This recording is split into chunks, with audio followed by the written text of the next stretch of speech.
Selamat datang di Cahya, Cakrawala Parahyangan. Bersama saya, Danan, mari menggali secercah inspirasi untuk pengembangan diri pribadi maupun komunitas Anda. Sahabat Cahya, kawasan Indo-Pasifik yang mencakup negara-negara di benua Asia dan juga Oseania telah menjadi daya tarik bagi poros kekuatan dunia dewasa ini. Penduduk kawasan ini mencapai lebih dari setengah populasi global dan menyumbang 2/3 dari pertumbuhan ekonomi dunia. Dengan potensi tersebut, kawasan Indo-Pasifik menjadi pusat perhatian negara-negara besar, khususnya Amerika Serikat dan Tiongkok. Berbagai organisasi dan inisiatif internasional didirikan untuk mendukung kerjasama dan komitmen negara-negara di kawasan.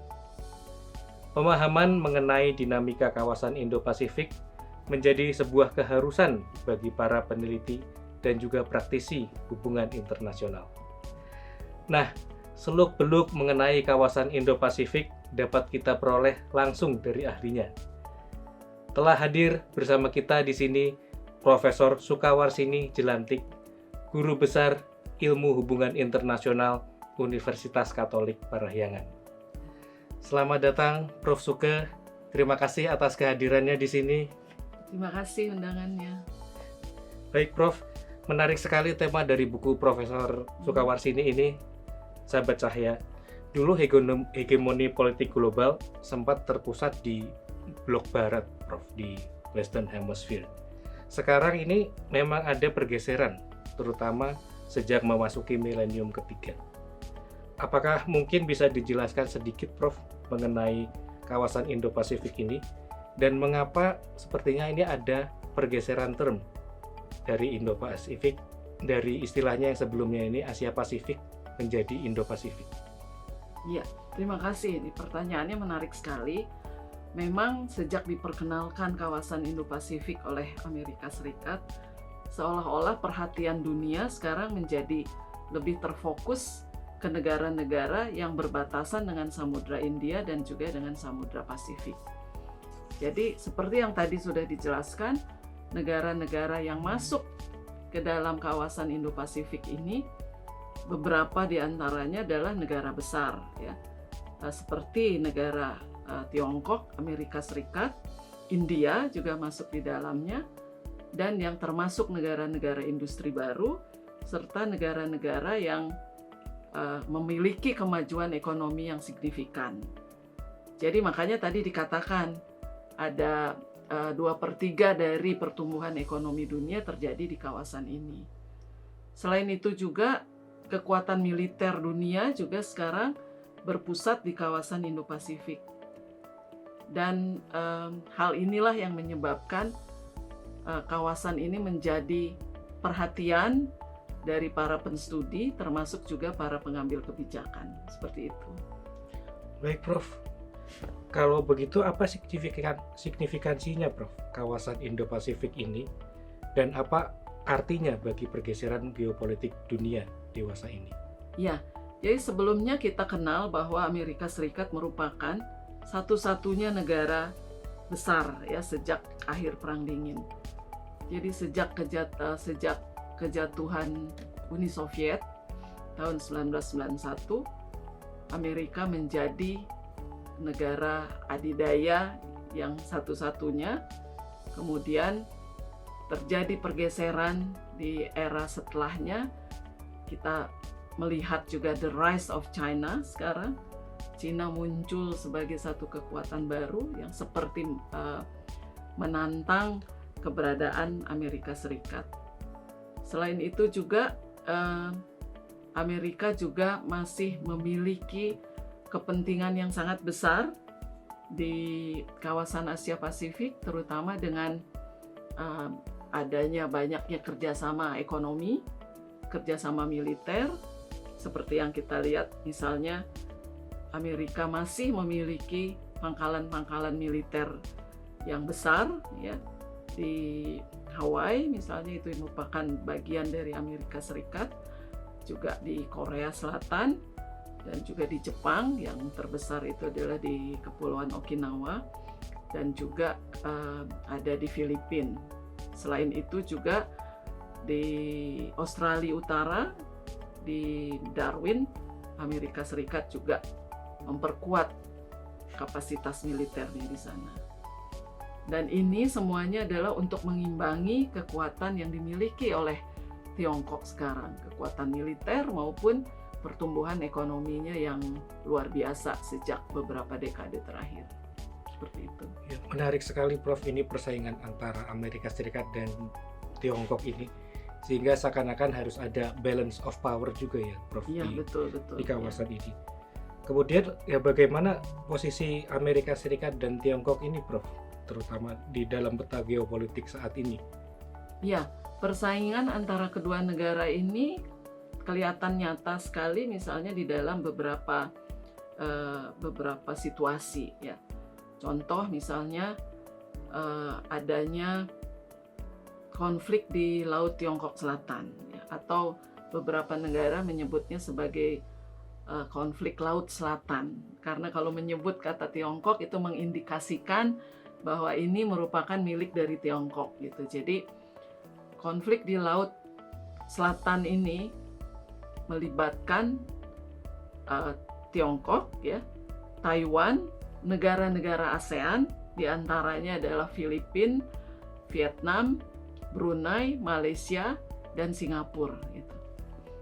Indonesia di dalam terlibat dalam konflik tapi tidak sebagai claimant, tidak sebagai pengklaim kawasan kawasan Laut Tiongkok Selatan.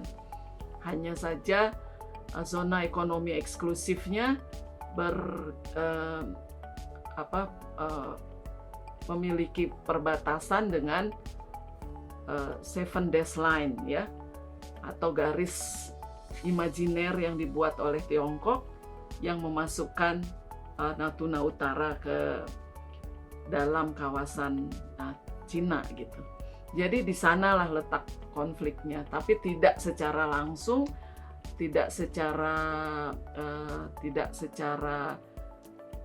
memiliki klaim atas wilayah seperti halnya Filipina dan Vietnam misalnya gitu.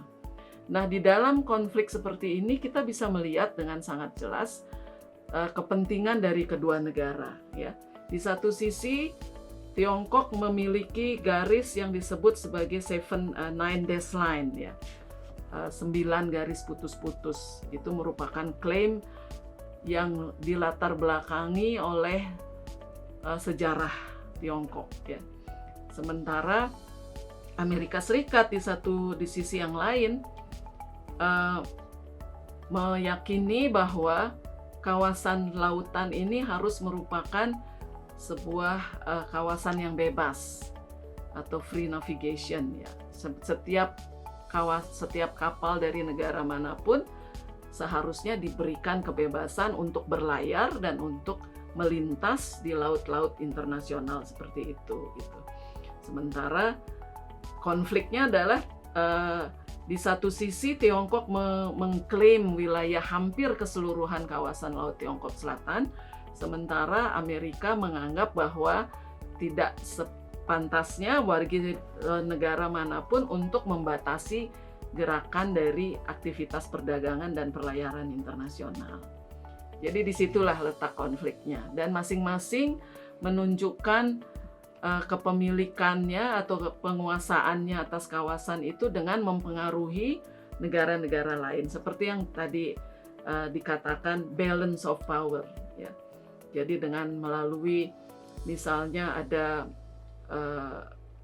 latihan perang yang itu dalam diplomasi dapat diartikan sebagai sebuah sinyal. Ini merupakan sinyal bahwa ada sekelompok negara yang sedang menggalang kekuatan atau menunjukkan kekuatannya di Laut Tiongkok Selatan, seperti itu. Hal yang lain juga kita bisa lihat misalnya di Selat Malaka ya. Bagaimana Tiongkok berupaya untuk membuat satu jalur baru gitu ya, yang melintasi atau yang memotong di sebelah selatan Thailand untuk jalur perdagangan Amerika Serikat. Jadi seperti itu ya. karena adanya kekhawatiran kalau laut atau Selat Malaka ditutup, maka Tiongkok juga ingin melakukan atau telah berupaya untuk melakukan berbagai aksi, ya, berbagai tindakan untuk mengamankan wilayah jalur perdagangannya. Jadi itu yang dimaksud dengan adanya berbagai persaingan itu yang sangat terlihat antara kedua adidaya ini. Ya Prof, memang saat ini memang isu-isu yang seperti itu, isu-isu militer itu sedang hangat-hangatnya ya Prof di kawasan ini.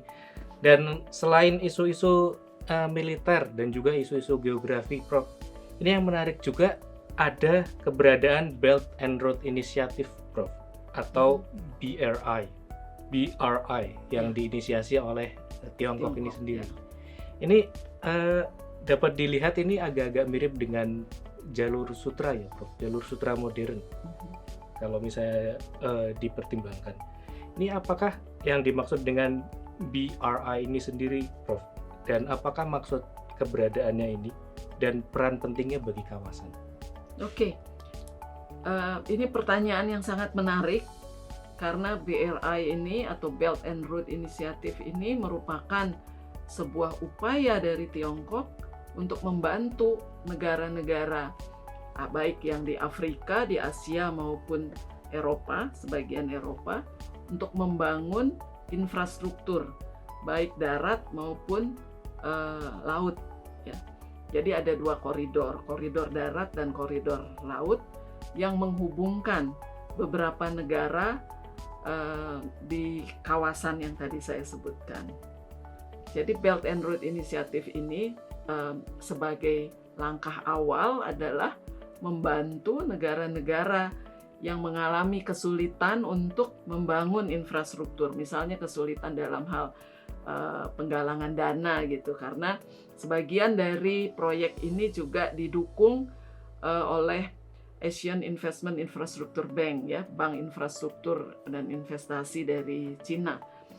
Jadi hal-hal seperti inilah yang kemudian berkembang belakangan, ya, tidak lagi hanya sebagai semata-mata aktivitas untuk membangun infrastruktur, tapi yang lebih penting lagi adalah meningkatkan diplomasi ekonomi dari Tiongkok, ya, dari melalui cara atau melalui jalan membangun infrastruktur ini.